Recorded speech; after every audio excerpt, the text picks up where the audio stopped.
Ladies and gentlemen, lend me your ears and your eyes. Diva Divine Light, live from Brooklyn, New York. With no delaying for what you saying, yo. Silly with my 9 and with the dilly, yo. When I be on the mic, yes, I do my duty, yo. While up in the club, I be while in the studio. You don't wanna violate, nigga, really and truly, yo. My main thug, nigga named Julio, he moody, yo. I'm a nigga that'll slap me with the tulio. Bitch, nigga scared to death, act fruity, yo. Fuck that, look at shorty, she a little cutie, yo. The way you shake it, make me wanna get all in the booty, yo. With no delaying for what you saying, yo. Diva Divine Light. Really my heart to me. See just what you got for me. Good more than years with my eyes to see. Still $1 in a place to be. If you really my heart to me. See just what you got for me. Good more than years with my eyes to see. Still $1 in a place to be. If you. You're watching Diva, the Divine Light. A fun-loving, caring, passionate person who talks about sex, celebrity, and real-life issues, and even abuse. So hit that like button and make sure you share the show. Really my heart to me. See just what you got for me. Good more than years with my eyes to see. Still $1 in a place to be. If you really my heart to me. See just what you got for me. Good more than years with my eyes to see. Still $1 in a place to be. If you really my heart to me. See just what you got for me. Good more than years with my eyes to see. Still $1 in a place to be. If you really my heart to me. See just what you got for me. Good more than years with my eyes to see. Still $1 in a place to be. If you. Here comes the pitch, and it comes in wide. On the ball.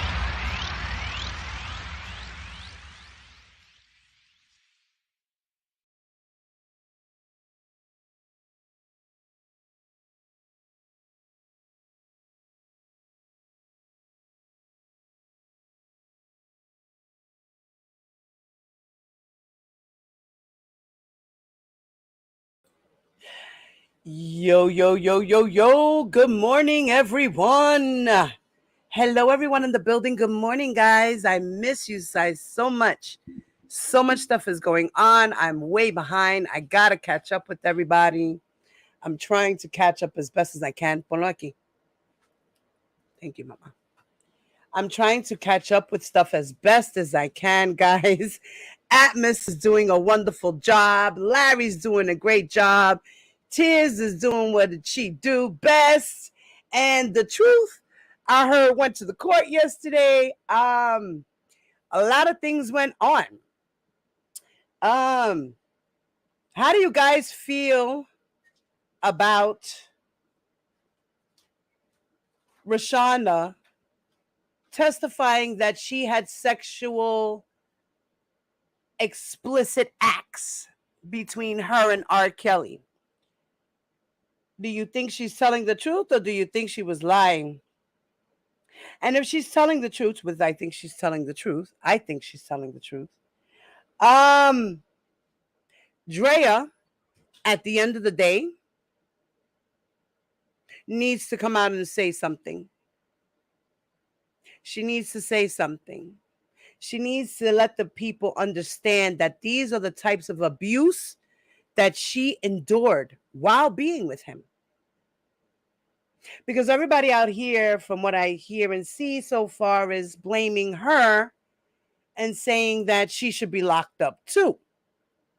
But just like Lisa Van Allen, just like Andrea, Sparkle, they were all manipulated to do things to be complicit in crimes with R. Kelly so that he could have something to hold over on them, to blackmail them. Like, well, if you don't do this, I'm going to say and tell everybody that you did this and that. How about that? You know, so when these girls return the favor, where do you think they learned that shit from? R. Kelly. He taught them how to do that. Especially the people that were around him for years. They know his game. So, Good morning to everyone in the building. What's up, Diva Time? I've been waiting for me to do a live and a reading too. Hey, Queen. What's up, Just V? My Freaka Leak. What's up? Hey, Bev. Hey, Purple. What's up, Mama? Amos lives on. What's up, Amos? Hey, Valicia. What's up, Mama? Missy. What's up, baby? What's up, ladies? Cat Talk. What's up, Mama? Hope you're doing well as well. Miss you too, baby. West Coast. What's up, lovely lady? Kayla. What's up, my Kayla? I miss you too, Mama. Hey, Cherie. Good morning, everyone. Okay, and to all those in the back, what's up to y'all? What's up, everybody in the bushes, hanging out the trees and shit. Make sure you please hit that like button. Thank you. I think she's telling the truth too, Cherie. I think she's telling the truth. Yes, Bev. Yes, West Coast. Yes. I believe it too. Right, there's no reason for her to lie at this point. She has full immunity. Exactly. I mean, the government helped her out with housing and everything. Like, they set her ass up. Lovely. They hooked her up. Because of the fact that she was part of a domestic abuse situation, and the fact that these crazy ass supporters of R. Kelly could be seeing her in the streets and, God forbid, want to hurt her, she's got protection. She's good. Hey, Ruby. She's good. So, Atmos and brother, I'm going to be sending you the rest of the transcripts when I get the other part, okay? I don't want to just send you the first part and then the second part. What I'm going to do is I'm going to merge the first part and the second part, and then I'm going to send it to you guys. All right? So I figured I'd just read this part. I only got about 2 hours, an hour and a half. Okay, I got to 12 o'clock. All right? So you guys got me for 2 hours right now. And I'm going to read yesterday's hearing, which was the 19th of August of 2022. The hearing started at 10 a.m. Okay. And I'm going to start it off with there. Okay, so I'm going to start Friday's hearing. Okay, the 10 a.m. session. All right. Now I'm gonna be off the screen. I don't see you guys. Let me open up my YouTube and get in there so I can see you guys.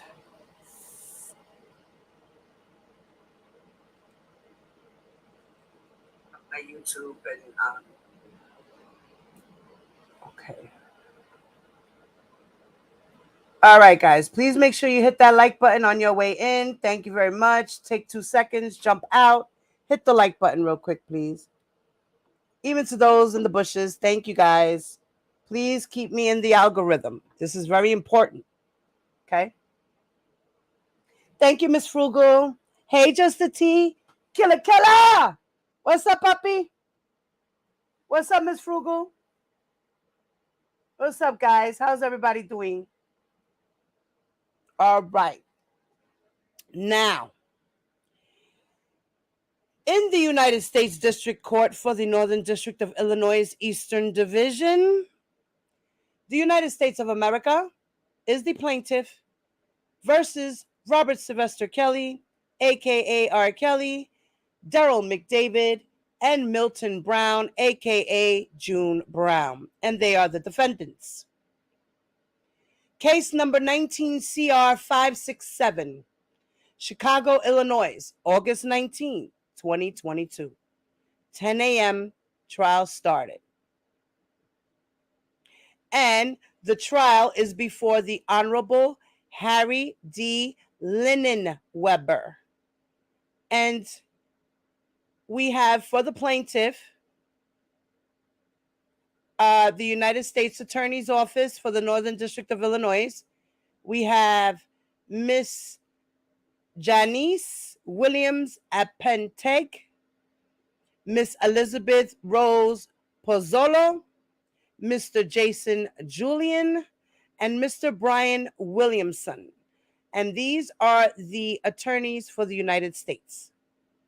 For the defendant, Robert Kelly, we have Bonjean Law Group. We have Jennifer Bonjean, Ashley Blair Cohen, and Diane O'Connell. Okay. For the defendant, Daryl McDavid, we have Mr. Vadim Glazman. We also have Mr. Bo Brinley and Mr. Michael Thompson. For defendant Milton Brown, we have Mary Higgins, judge. We have Miss Kathleen Leon and Mr. Kyle Kent. Also, we have Miss Melissa Sifferman. She's from the Homeland Security Investigations Department.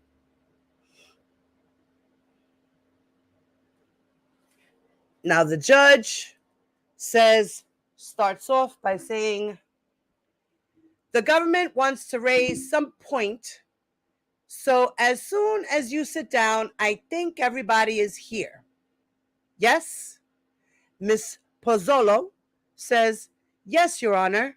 We are tendering, Your Honor, with a proposed jury instruction. Yesterday, when the government moved to admit Government Exhibit 2, which contains videos 2 and 3, Ms. Bonjean objected and stated that she didn't know what the exhibit was and asked whether this was one of the exhibits and the government provided to her. Ms. Apenteg says, no, we cannot provide it to you because it is contraband. Ms. Bonjean responded and says, that seems fair. Her comments about discovery took place in front of the jury, and contrary to her representation that she would not discuss discovery matters in front of the jury, that's motion in limine number 10. Before trial, the government moved to exclude this precise type of commentary, especially as it relates to child pornography, which cannot be turned over to the defense. They have to come review it in a controlled setting, which was done in this case by each of the defendants' counsel. So we think it's improper that the jury now has the impression that the government is not making evidence available to the defendants, which is not the case. And we're asking that, Your Honor, give this 2-sentence instruction, which states, you heard testimony yesterday about government exhibits 1 and 2 that contain what is referred to as videos 1, 2, and 3 prior to trial. Government Exhibit 1 and Government Exhibit 2 remain available. So the judge says, okay, Ms. Bonjean, how do you respond? And Ms. Bonjean says, well, first of all, it wasn't provided to us. And I wasn't suggesting that the contents of it, they handed an exhibit that they didn't even give us a photocopy of. It was a CD. And they didn't give us a copy of even the photo. Even a copy of the front of the photo of the CD. So when I asked, is this, there are so many copies of these things. So I said, which I think, since it wasn't in our book of exhibits, was this provided to us? It was the U.S. attorney that said no. She didn't say, yes, counselor, it was provided to us, provided to you. It's the same. She said, no, it wasn't because it's contraband. I have every right to know precisely what this witness was looking at. And I simply asked I wasn't asking for the imagery. I was asking for what is the actual physical thing you're presenting to her right now. And we weren't provided with a copy of it. So, first of all, this instruction is wrong. It wasn't provided to us, and the AUSA admitted as much. She didn't have to admit that in front of the jury. I didn't ask her to. I just said, can you just show it to us? And when she said, no, we didn't provide it to you, I said, okay, can I say, she says, I can show it to you. And I said, that seems fair. That wasn't a discovery. Then the judge says, well, you have it? It was made available for your review, wasn't it? Ms. Bonjean says, I don't know what's on those things. I don't know what's on those discs. I have to take the government's word for her. Ms. Peloso says, Your Honor, that is, Ms. Bonjean says, what's on those discs? Ms. Peloso said, Your Honor, this is disingenuous because we have provided an exhibit list weeks ago, repeatedly reminding defense counsel if they wish to view the child pornography, arrangements can be made. We have done that several times in this case. Ms. Bonjean herself came to Homeland Security Investigations and reviewed those images. Ms. Bonjean says, yes, the images, but what they were presenting to the witness, I don't know what they did. They could have just copied it and said, this is what she looked at. Here's the date she looked at it because she put a date on it. Here are her initials. That was not provided. So they're the ones that are being disingenuous. They are asking us to take their word when there's a bazillion copies of these things out there. The judge says, all right. I don't feel it's necessary to make a big deal out of this at this time. We'll see how things play out from now on. So, I'm going to leave it alone. And I will not give that instruction at this precise time. One thing, however, there did show up a problem of what to call the various minors' pseudonyms. So, as will all of the witnesses that from here on out, will they be schooled on what the specific minor's nickname or pseudonym is? Ms. Peloso says, yes, Your Honor. The judge says, so that won't pose a problem then. Ms. Pozzolo says, no, it will not, Your Honor.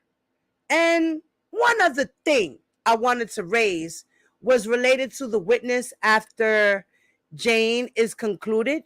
We will be calling Special Agent Melissa Sifferman to publish the child pornography to the jury. And pursuant to your ruling on motion in limine number 4, the government, you granted the government's unopposed request that the courtroom be cleared of the public spectators, the overflow courtrooms be disconnected, and that the jury and the parties are the only individuals in here.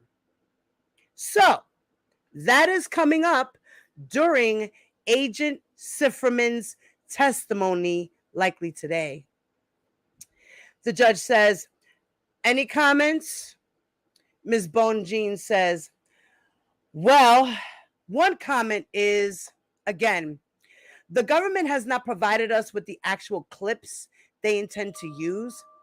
I feel we are entitled to have the clips designated. There are 30-minute tapes. They're not using all the tapes, which they shouldn't, but we still should know what they're using. The judge says, well, Ms. Bonjean says, from those tapes, the judge says, I don't think it's necessary to clear the courtroom. I think that makes, but I would suggest that everybody turn their monitors away from the public areas. I don't see any particular reason that Ms. Peloso jumps in and says, Your Honor, there's audio. There's very graphic audio. And then the judge says, well, the audio, Ms. Peloso says, there's no way to prevent the viewing. The monitors are all over the courtroom. The judge says, I don't think the audio is the problem. It's the viewing of it. So I don't think we need to clear the courtroom, but just for those on that side and this side, turn the monitors. Ms. Bonjean says, can we at least know? I'm sorry, Judge. Go ahead. Could we at least know how long these clips are that they're playing? We just don't have any information about what they are. The judge says, yes. How long are the clips? Ms. Pozzolo says, the clips are between 30 seconds and 2 minutes. The judge says, okay. Ms. Pozzolo says, and so in total, we've significantly cut down the videos. And again, Your Honor, the exhibit list containing the number of clips was provided a long time ago to the defense counsel, and they had every opportunity to view it. And the judge says, all right, Ms. Peloso says, hadn't decided, and now they want to make an issue of it. The judge says, all right, okay, we'll proceed that way. But I don't see the need to, but please, those on, turn your monitors away from the corners and the sides. Otherwise, ready for the jury? Miss Judge says, I have something, Judge. The judge answers, yes. Miss Judge says, if I may very quickly, last night after Minor One testified, I contacted the government and requested that they not be speaking with her because she's still on the stand. And they confirmed that they did not have any intention of doing so.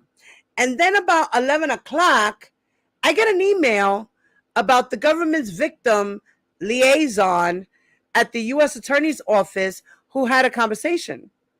The government's not going to use that conversation.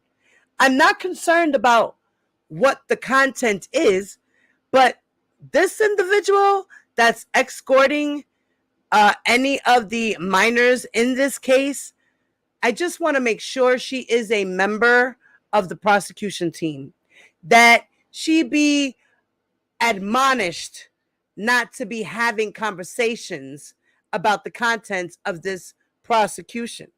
I understand she's perhaps, I really don't know exactly what her job is at the U.S. Attorney's Office with these now adults that were once minors.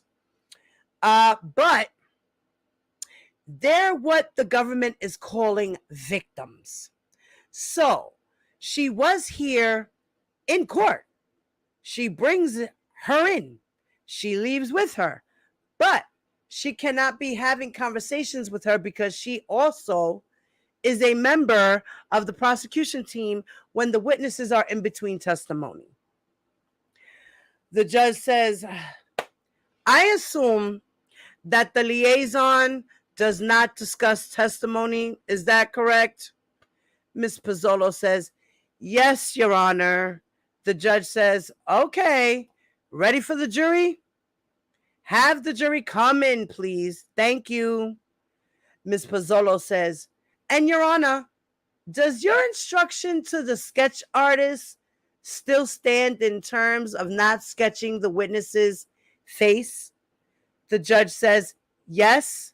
I happened to watch the news this morning, and I don't know who it was on WGN. I don't know who it was, but it was properly made indescribable. Whatever. And where is the witness? Please be seated. The witness can resume the stand. Who is going to go first? Miss Judge or Miss Bonjean? Miss Leon jumps in and says, Brown's defense will go first. The judge says, pardon? Miss Leon says, we are, Your Honor. The judge says, okay. Is the witness en route? Miss Apenteg says, yes, Your Honor. The CSOs are moving throughout the building with her. The clerk says, all rise. The judge says, please be seated. Miss Leon says, you may question the witness. Miss Leon says, thank you, Judge. Oh, no, I think it was supposed to say to the court, because he's the one that says that. But they put Miss Leon. Oh, okay, no. He's saying that. All right, I read it wrong. My bad. Let me read that again, guys. The judge says, please be seated. Miss Leon, you may question the witness. And then Miss Leon says, thank you, Judge. Jane, government's witness, previously sworn. Okay, now she's going to have direct examination by Miss Leon, which is, I forgot whose attorney again? Brown. Miss Leon is Milton Brown's lawyer. So now Rashana is going to be examined by Miss Leon, which is Milton Brown's lawyer. First question is, hi, Jane. Jane says, good morning. Miss Leon says, do you need a second to get, and then Rashana says, no, I'm okay. Okay. My name is Kathleen Leon, and I'm an attorney for Mr. Brown, okay? She says, okay. I'm going to ask you a few questions about your testimony yesterday, okay? The witness says, okay. Question. So, yesterday, you talked about surprising Mr. Kelly when you showed him your tattoo. She said, yes. And I believe you said he wasn't upset about it, but he needed you to get it covered up. She says, correct. And to do that, he asked you to go to a tattoo parlor. That's correct. And to fill in the tattoo, cover up his name. She says, yes. Okay. And that was because you, at the time, you were both denying the nature of your relationship to the world? She says, correct. I think you said yesterday that Mr. Kelly let you know that Milton was going to pick you up. She said, yes.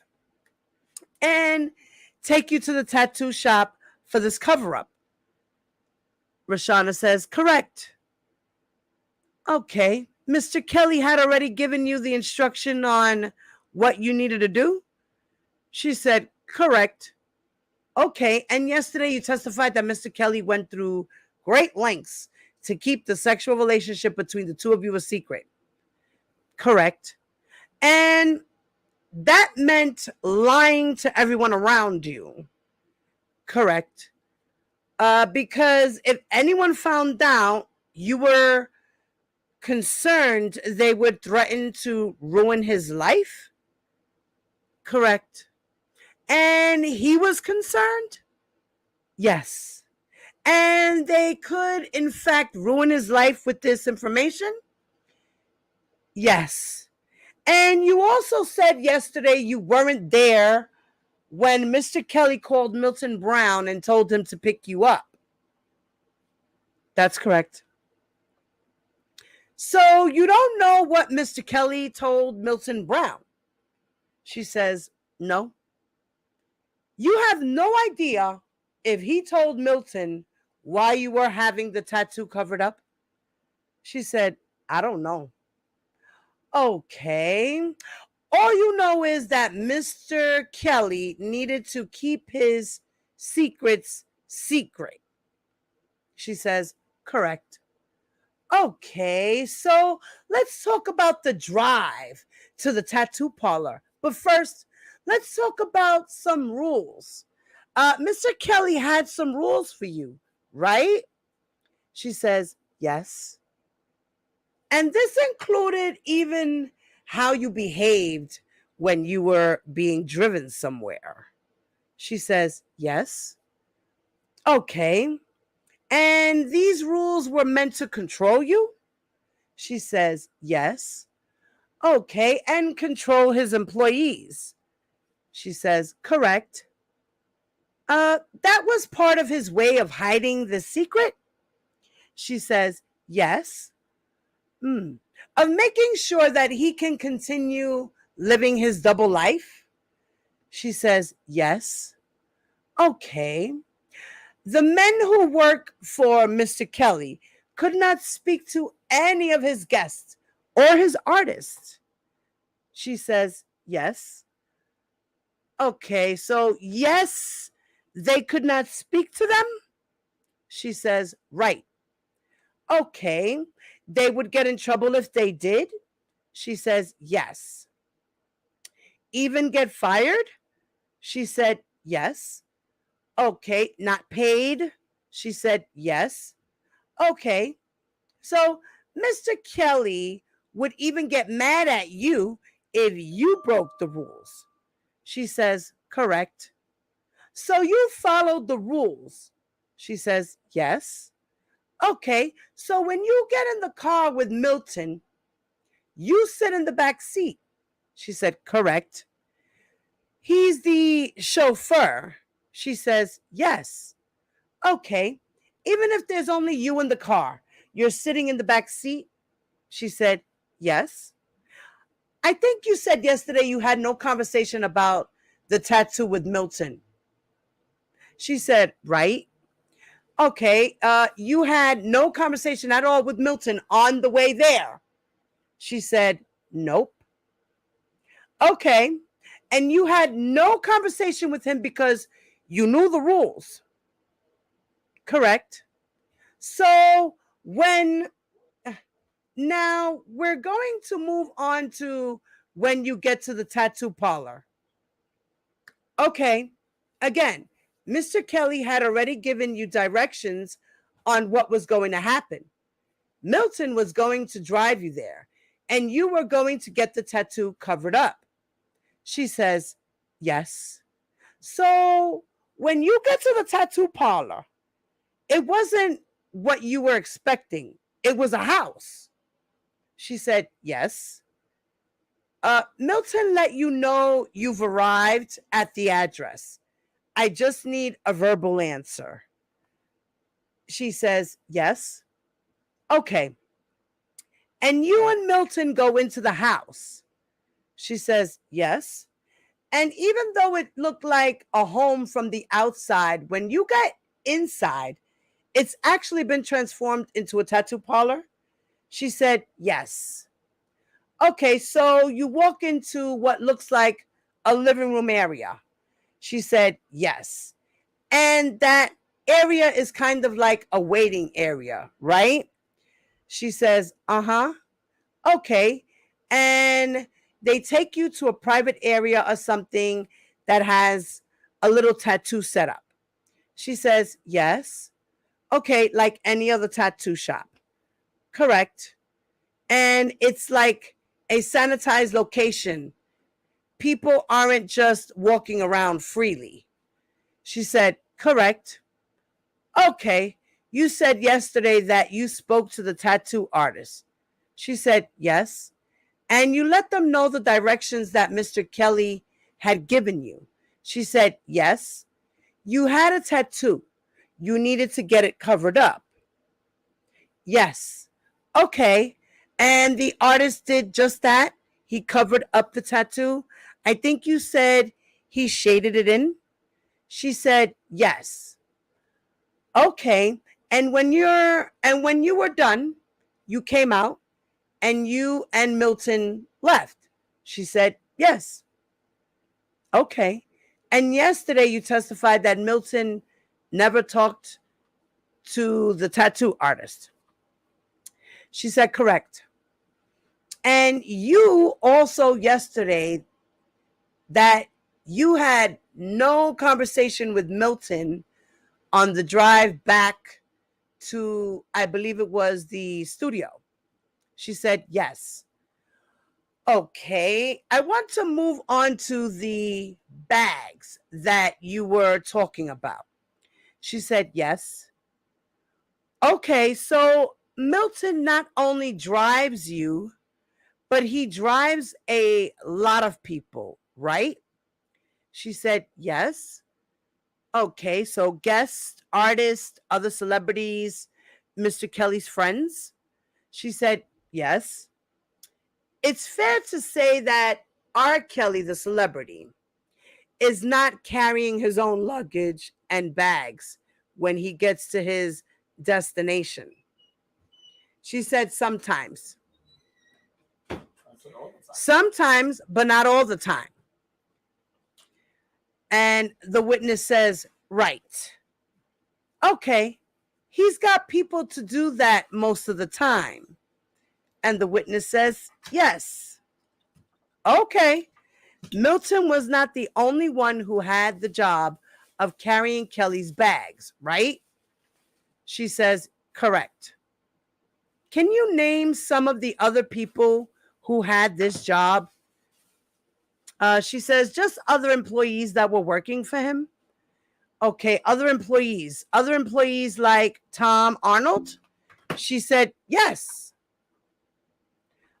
George Kelly, who I think his nickname is Junebug? She said, correct.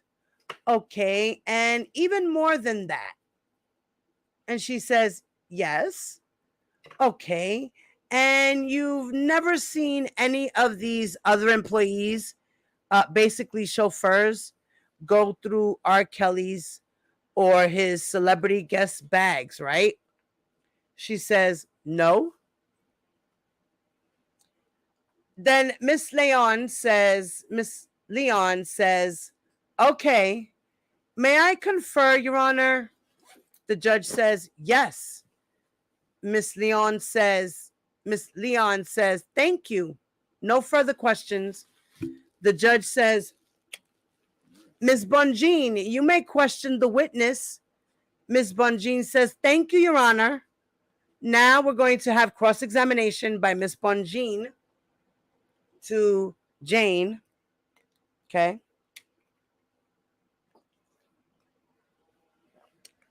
And that whole questioning was not necessary.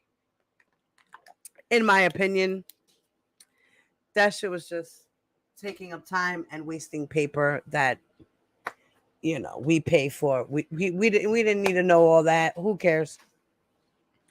All right. Miss Leon, I guess, was trying to get to a point where she was trying to explain where Milton Brown was instructed to do certain things. He did as he was told because he was an employer, I mean, he was an employee, and that was part of his job. And she also, I guess, was trying to make an example about how Mr. Brown was a chauffeur and wasn't allowed to speak to anyone, and she wasn't allowed to speak to anyone. And that Mr. Brown was just a gopher. A go for this, a go for that, and a go for this, and a go for that. He was a gopher. Right. So now, that was my opinion on that testimony over there and that questioning with Miss Leon and Rashana Landfair. That's just my opinion. I think that's why she decided to raise that and question her that way. So now she will be questioned by Miss Bonjean. Miss Bonjean starts off and says, "Good morning, Jane." Jane says, "Good morning." Bonjean says, "My name is Jennifer, and I represent Mr. Kelly." Rashana says, "Excuse me?" Oh, God. Jennifer Bonjean came out like real ghetto and shit. I cannot. She Jennifer the Black. You ain't know? Word up. She said, "My name is Jennifer. You heard? And if you didn't know, bitch, now you know. What up?" I cannot. Ay, Dios mío. I could just imagine in the courtroom.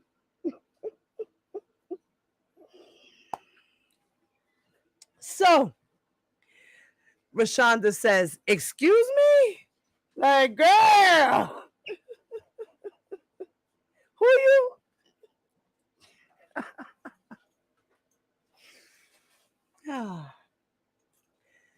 Then J-Bo says, "If I understand your testimony correctly, you had about a 12-year relationship with Robert. Is that right?" She says, "Yes.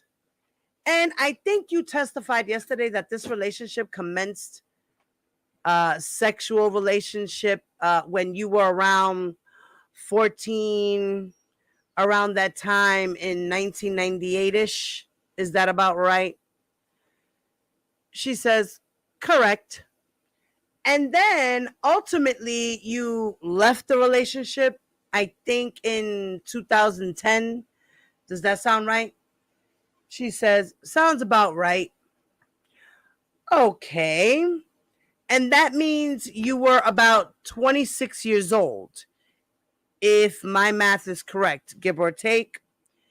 She says, "Yes. And you said yesterday that when you left, you moved into an apartment, I think in University Park. Is that correct?" She says, "Correct. And that he helped you get set up there with rent, paying for the rent and getting you an apartment there. Is that right?" She says, "Correct. And I think you also said that he made sure that you had transportation. I think there was, I think you mentioned a Denali or something like that." She said, "Yes." Okay. And that was like a Denali. That wasn't brand new. That was something that was used, right? She said, "Correct." Okay. And you testified in 2002 before the grand jury in Cook County when you were 17 years old, right? She said, "Yes." And you understand that at 17 years old in the state of Illinois, you were considered an adult? She said, "Correct." All right. You were still in a relationship with Robert at that time, correct? She said, "Yes." And by that point, the relationship was a legal relationship because you were of legal age in terms of consenting, right? Miss Apenteg says, objection, Your Honor. Excuse me. Objection, Your Honor.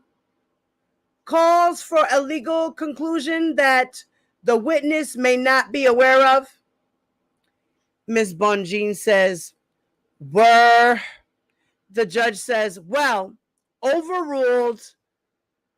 Ms. Bonjean continues, you were aware that at 17, you were actually permitted to have a relationship with him in the eyes of the law in Illinois, right?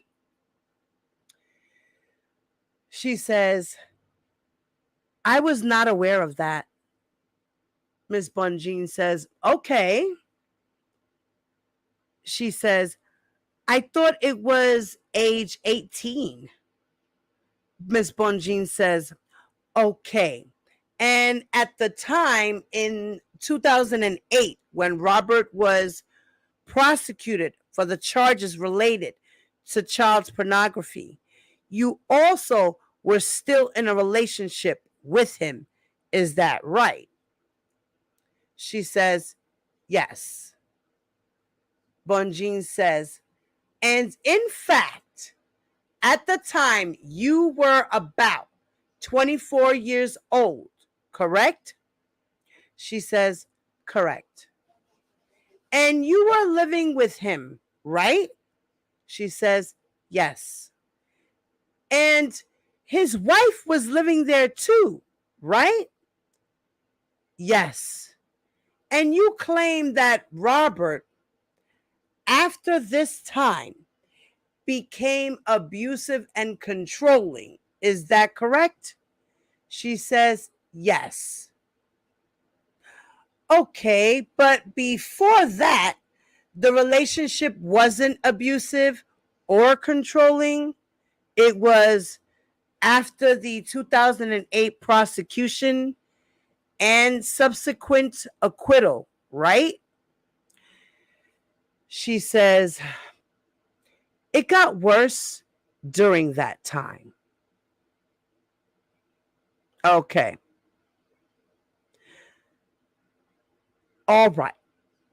And this behavior that you're talking about, this increased abuse that you were talking about, this didn't have anything to do with his 2008 acquittal, I assume, right? She said, no.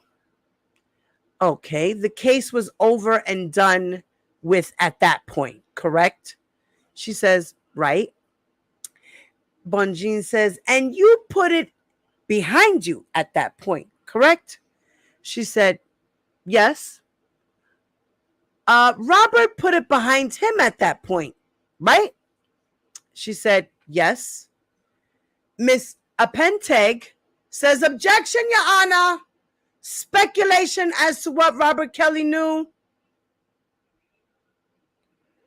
Miss Bonjean says, well, you were living with him, weren't you? She says, yes. You talked to him pretty regularly, given the fact that you lived with him and I guess his wife, right? She says, correct. In fact, you also had a sexual relationship with him and his wife, right? She says, that's what he wanted.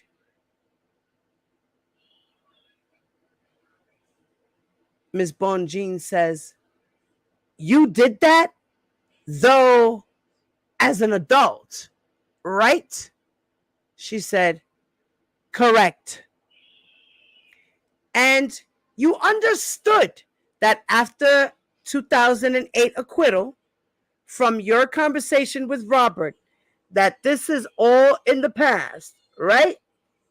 She says, correct. Now, when you did move out, strike that. Let me ask you one other thing. You testified that you weren't allowed to work when you were living with Robert. But that's not true, right? She says, no, I was not allowed to work. Weren't you going to school at Moraine Community College, trying going to classes there?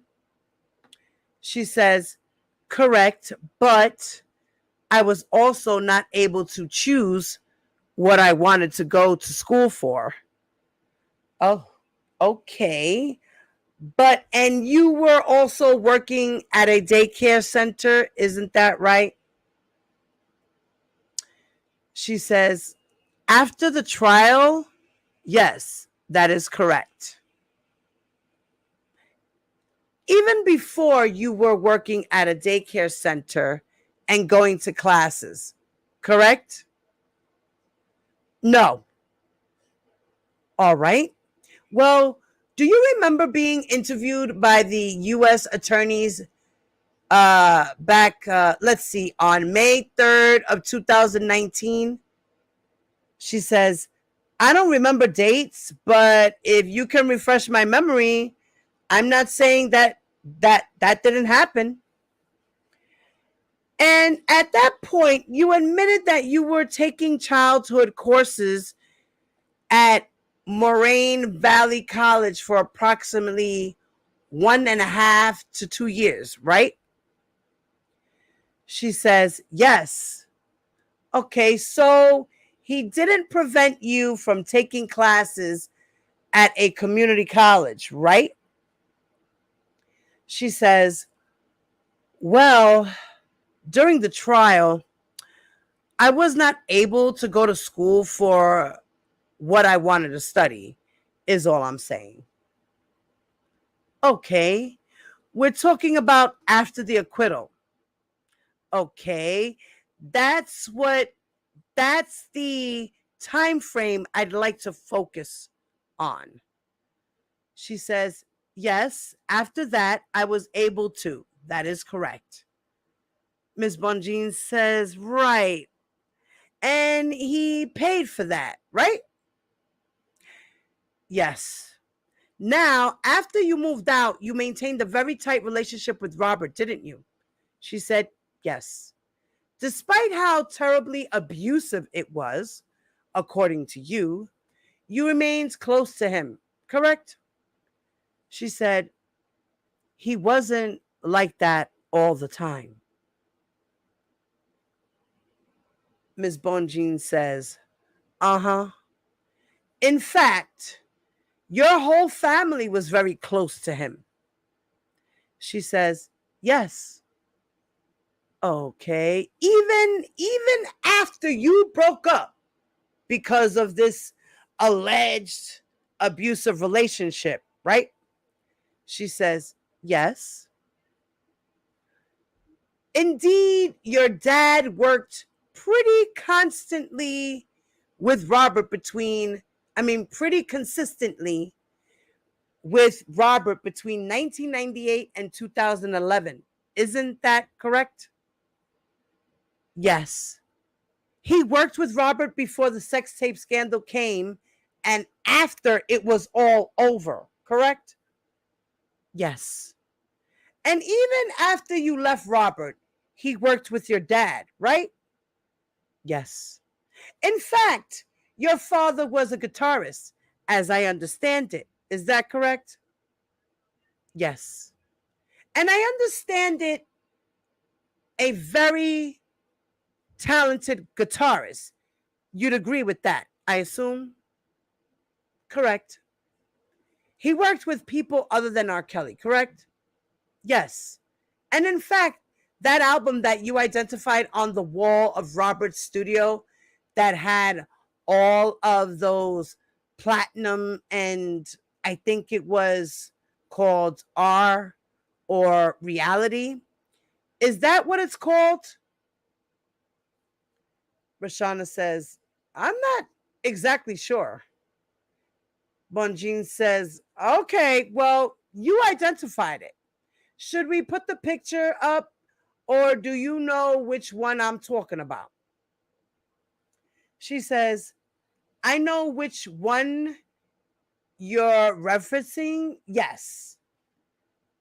And your dad worked on that album, didn't he?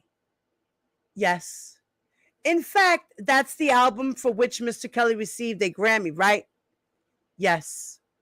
That's the album that has the song I Believe I Can Fly on it, right? She said, yes.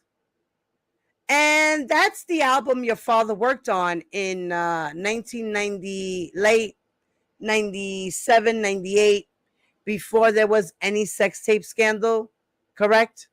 She says, yes. Your father worked on a number of albums with Mr. Kelly, correct? Yes.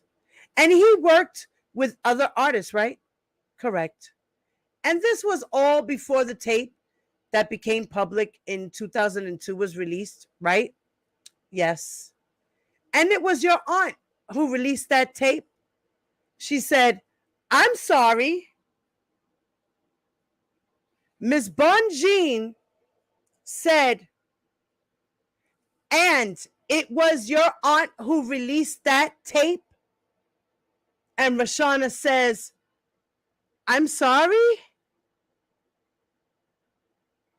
Miss Bonjean says, it was your aunt that released that tape to Jim DeRogatis, right?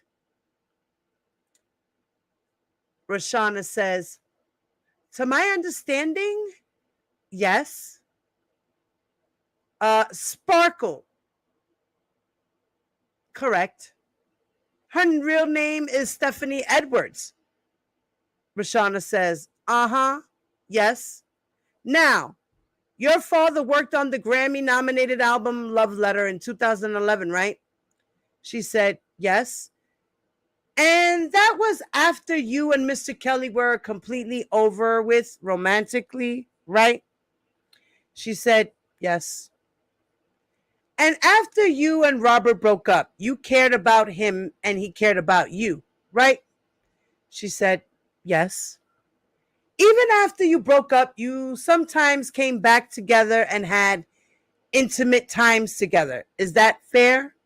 She said, yes. And he helped you out from time to time with finances and things you needed, correct? She said, correct. For instance, you testified that in 2014 and 2015, Robert helped you with rent payments, right? She said, yes. I think it looked like your rent was what, about $1,100 or $1,100. Does that sound about right during that period? She said, yes. And Robert wasn't writing checks to you. He would delegate that to somebody, right? Correct. Miss Apenteg says, objection, Your Honor. That's speculation as to what Mr. Kelly was doing. Miss Bonjean says, well, I can clarify. The judge said, what he was doing, I don't see how that's speculating. Overruled. Miss Bonjean continues.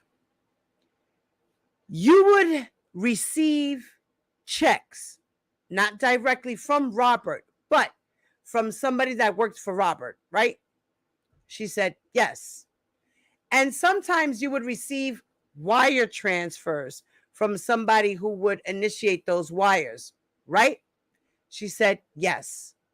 And having spent 12 years plus a whole friendship afterwards with Robert, you're aware that he wasn't the person that would manage his finances personally, right? She said, correct. He had managers who did that, correct? She said, yes.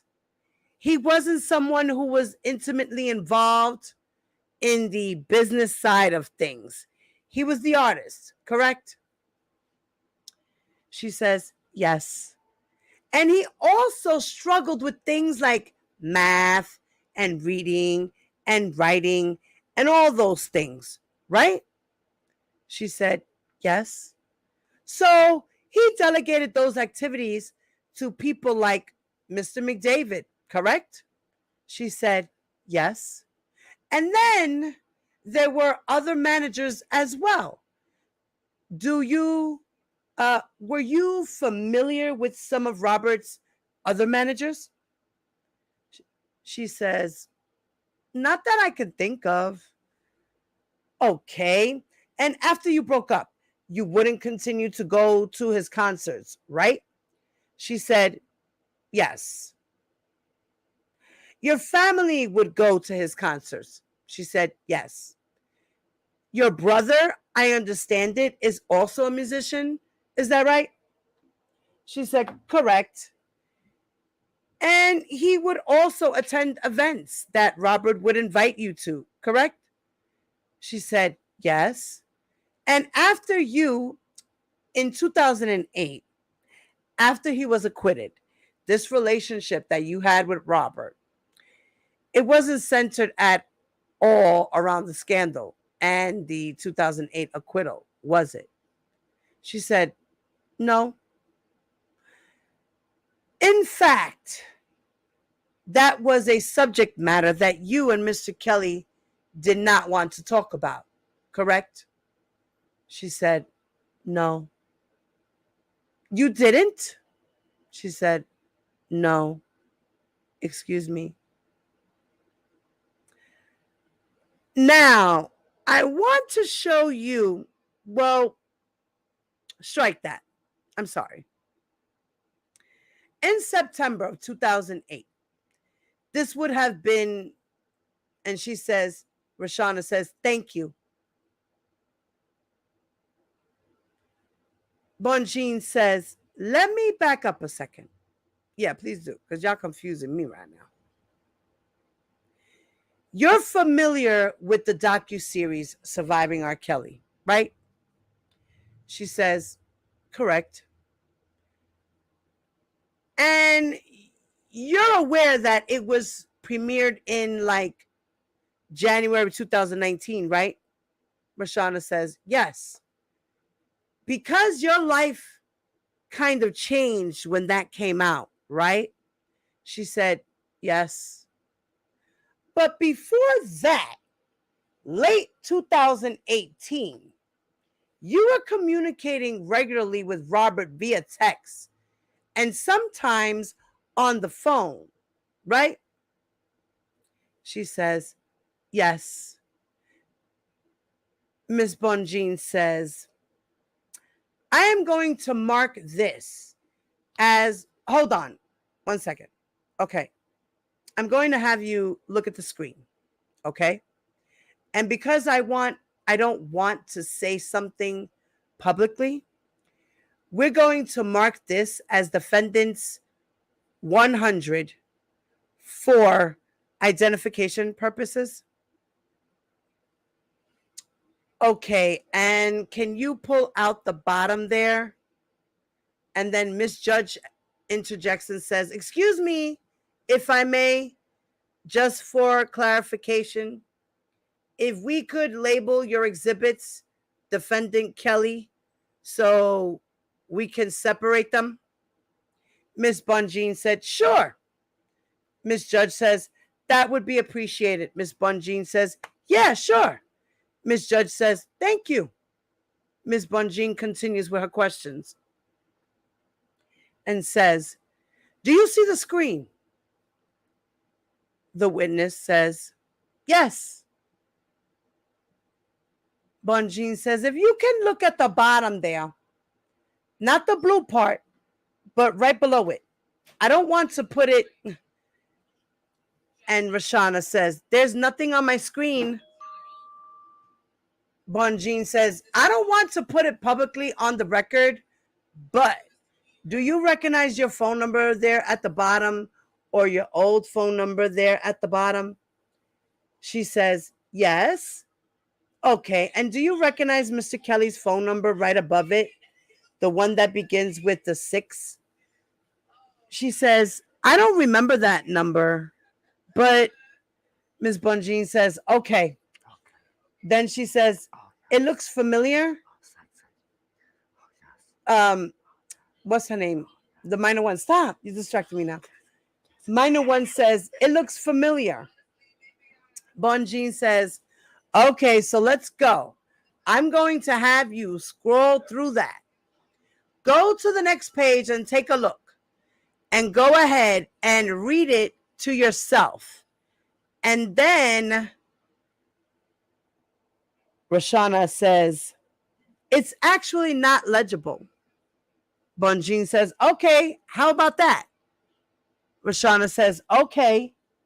Bonjean says, read it to yourself, and then you can tell me if you recognize it. Go to the next page. Next. Keep going. Do you remember these exchanges? Roshana says, yes. Ms. Bonjean says, and they were exchanges with Mr. Kelly, correct? She says, yes. Okay. And do they appear to be your communication with Mr. Kelly during this time period, right before the release of Surviving R. Kelly?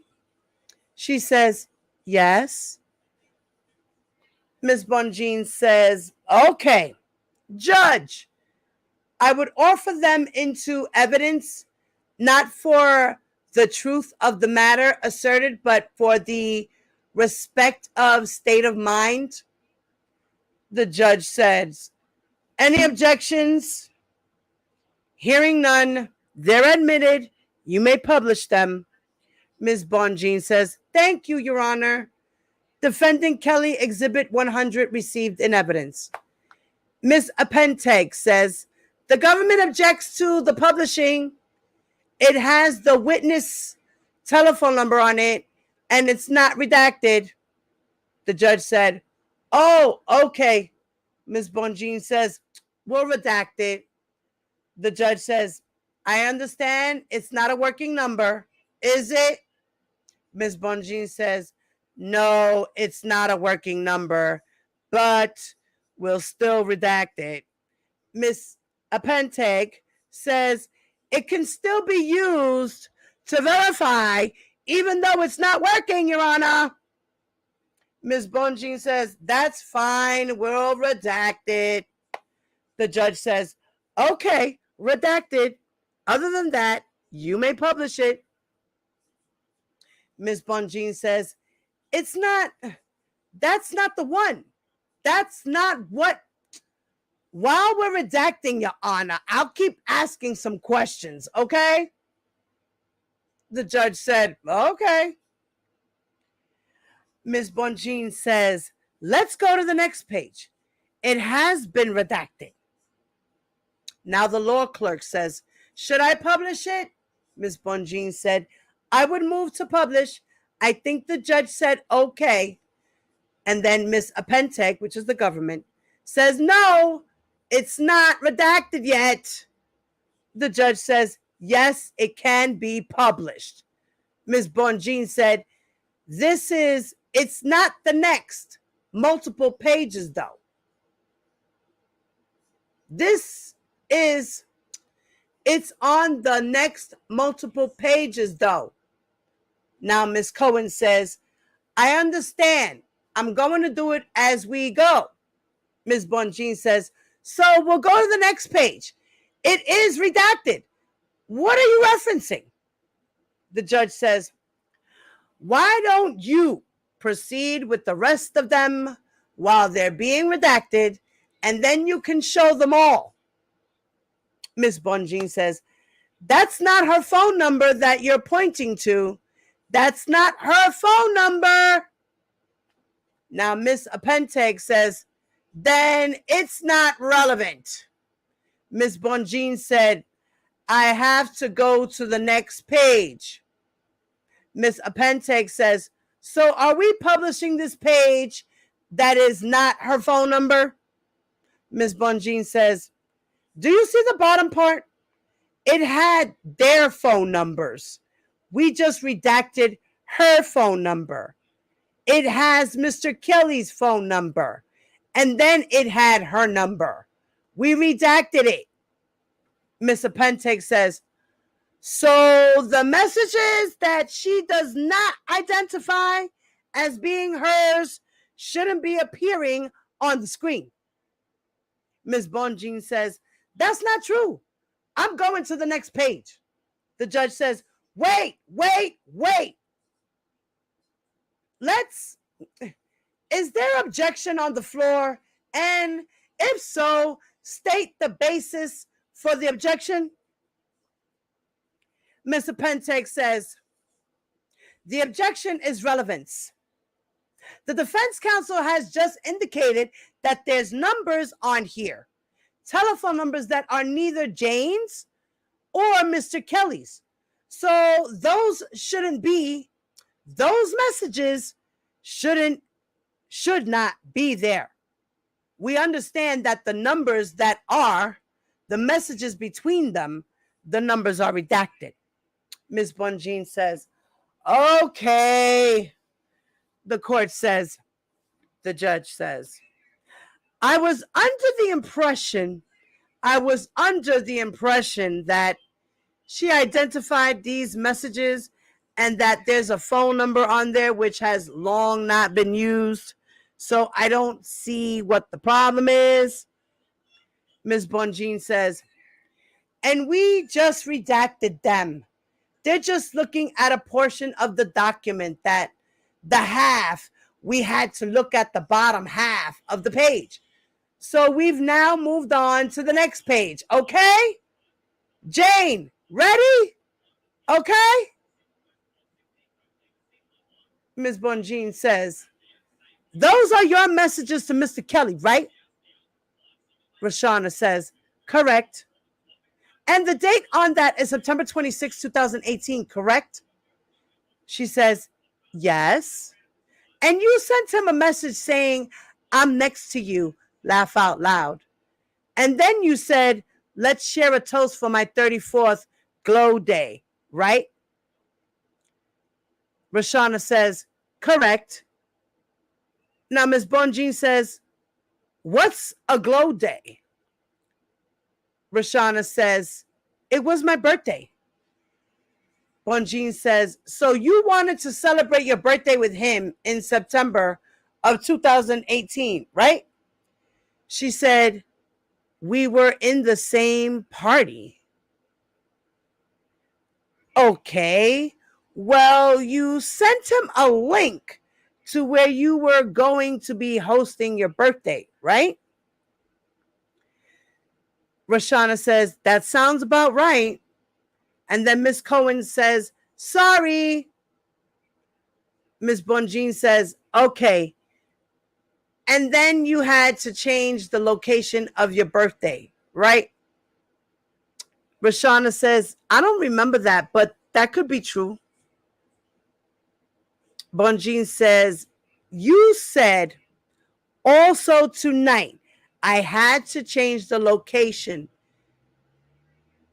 Joy District at 8 o'clock, right? She said, yes. And did you in fact have a birthday celebration there at 8 o'clock? Rashana says, yes. Did he attend? She said, I don't think so. No. Bonjean says, he didn't respond to your messages actually, right? At least these messages, correct? Rashana said, that could be true. That's not what I see on the screen. So, yeah. Ms. Bonjean says, all right. Are we able to go to the next page? And honestly, Judge, this isn't even her number. She's changed her number since. So I'm just going to keep going. Mr. Pentek says, Your Honor, the government still objects as it can be used to identify her, which we noted earlier.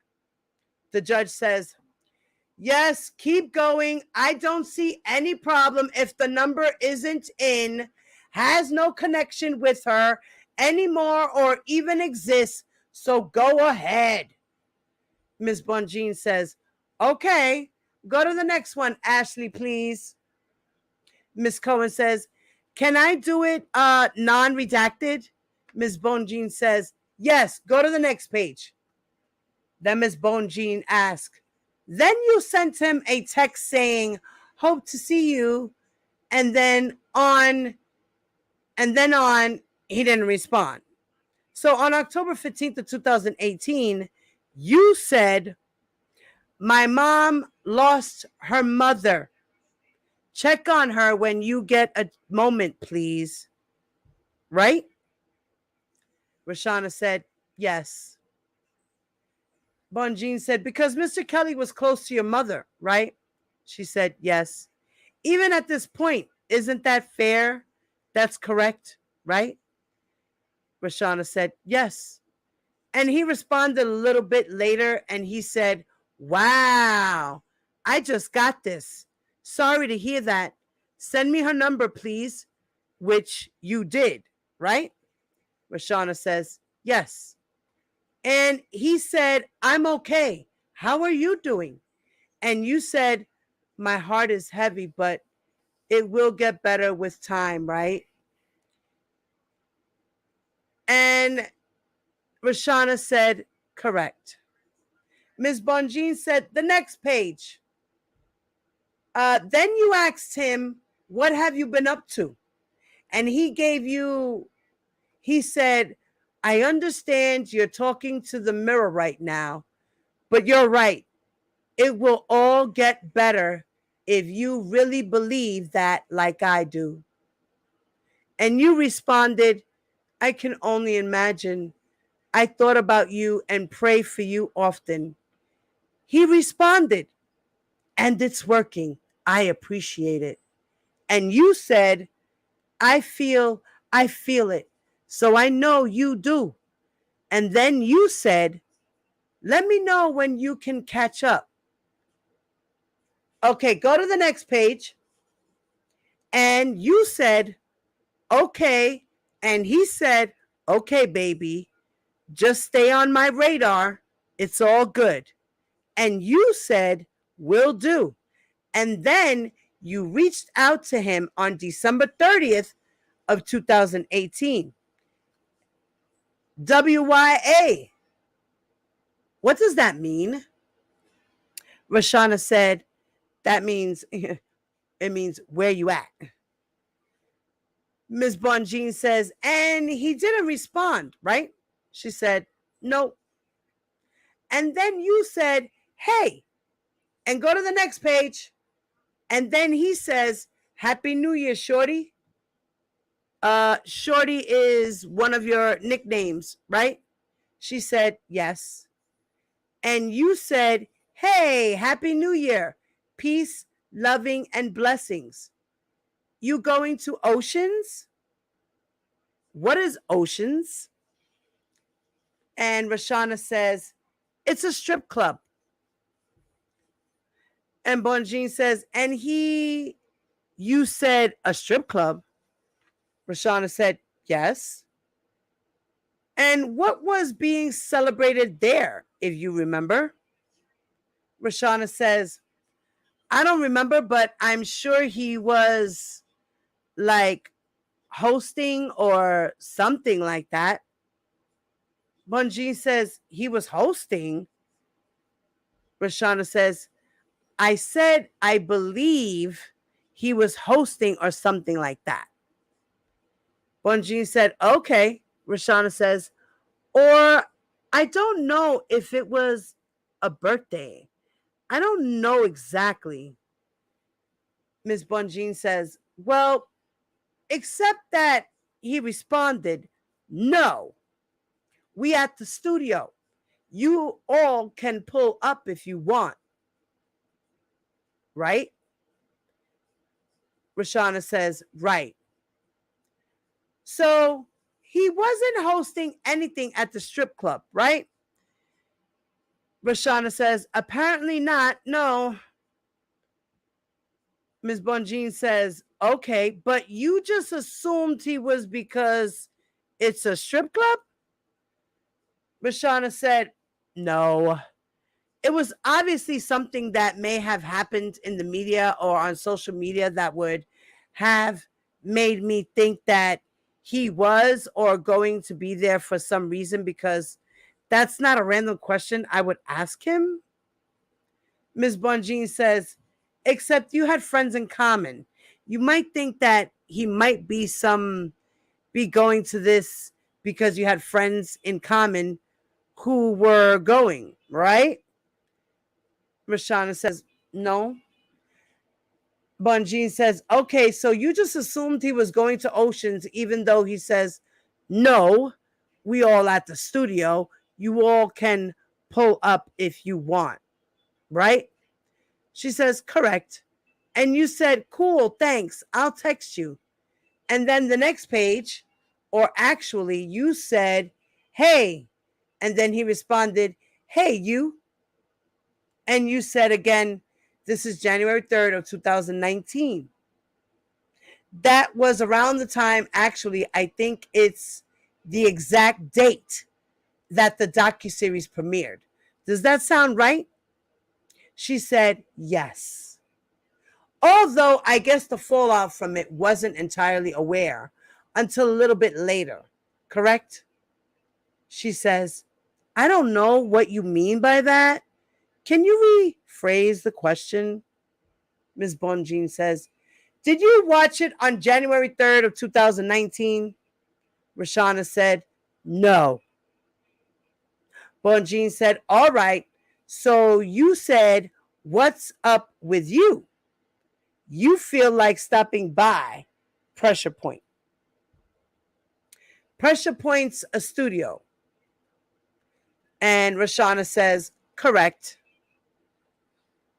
And then you said, or can me, Jay Blaze, and her girl, April, stop by your studio? Hey, so you've asked him multiple times to hang out, right? Or to come by the studio. Rashana says, yes. And then he says, sorry, I just found this damn phone in the couch in the studio. Laugh out loud. But it's all good. Let me know the next time y'all going out. And depending on the stupid shit, laugh out loud, I'll come with y'all. I'll come with, right? And then Rashana says, correct. Give me a second, guys. Taking a sip.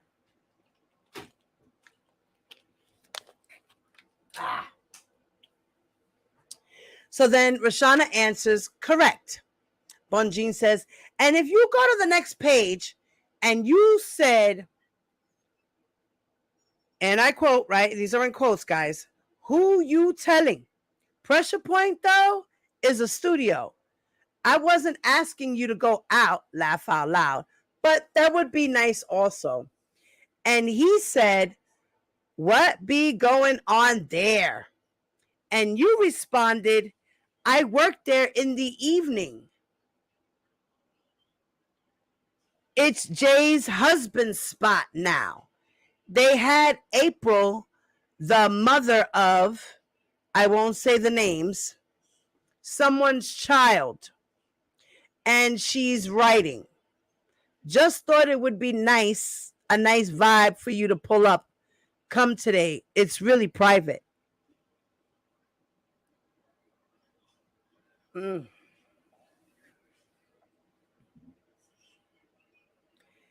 You wanted him to come hang out, right? Rashana says, yes. That was just in January of 2019, right? She said, yes. And then you hit him up again on January 3rd and say, what you doing tonight? Do you see the top one? Rashana says, yes. And he says, studio session, but I will be there drinking and chilling. And you said, okay, I'm going to come through. Come through means I'm going to stop by, right? Rashana says, correct. And he said, hit me around 8:30 or 9. And then you text him later and said, are you there? You said, need you to respond right away, right? Rashana says, correct. Bonjean says, hey, are you there? We're pulling up now. And then he didn't respond, right? She says, correct. And then later on, he said, what happened? And you said, I came. You never responded. And I kept calling your phone while I was outside. Do you remember that night? Rashana says, not exactly, but that sounds about right. Ms. Bonjean says, and then he said, oh my God, are you serious? Why not do what everybody else does? Just come in, laugh out loud. It's a party. I can't hear my phone. People grabbing on me, trying to take pictures. Miss Apenteg says, Your Honor, we're going to object to these. Counsel showed the witness a first few pages. The witness has not looked at any of these pages and identified that these are conversations that she actually recalls. So she has to do that first in order to lay the foundation for these to be admitted and published. Ms. Bonjean says, I will ask her, Judge. The judge says, all right. Ms. Bonjean says, you recognize? And Miss Apenteg says, Your Honor, it's still not published to the jury. The judge says, well, if it's published to the jury, it's there. But you can ask her if these are hers, I guess. Ms. Bonjean says, you recognize those as your text messages with Robert, right? Rashana says, yes. Ms. Bonjean says, okay. The judge said, okay. Ms. Bonjean says, do you want to scroll through the rest so she can recognize to the very end? And then Ms. Coleman says, I can't do it with the redaction. Ms. Bonjean says, okay, you don't have any reason to believe that these aren't your text messages with him, right? Rashana says, no. Bonjean says, okay, let's keep going. And you said, in quotes, yeah, I definitely wasn't trying to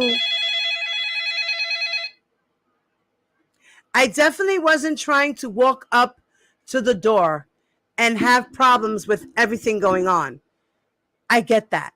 But wait, you taking pictures now? And then you said, just let me know when you're free.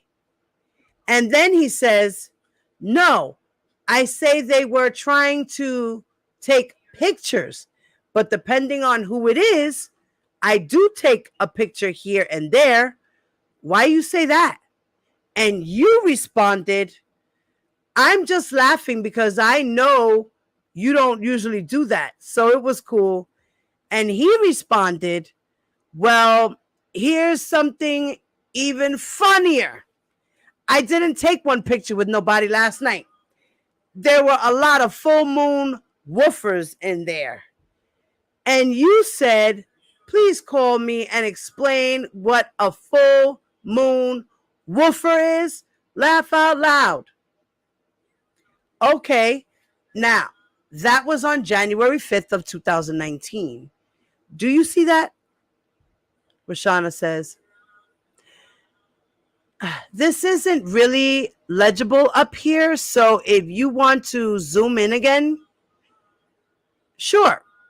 Rashana says, that would be helpful. Ms. Bonjean says, can you zoom in to the first half of that ash? Ms. Bonjean says, okay, do you see that? Rashana says, yes. Okay, and then you see this message, which is, thank you guys for everything. I'm tired now. That was January 6th of 2019, right? She said yes.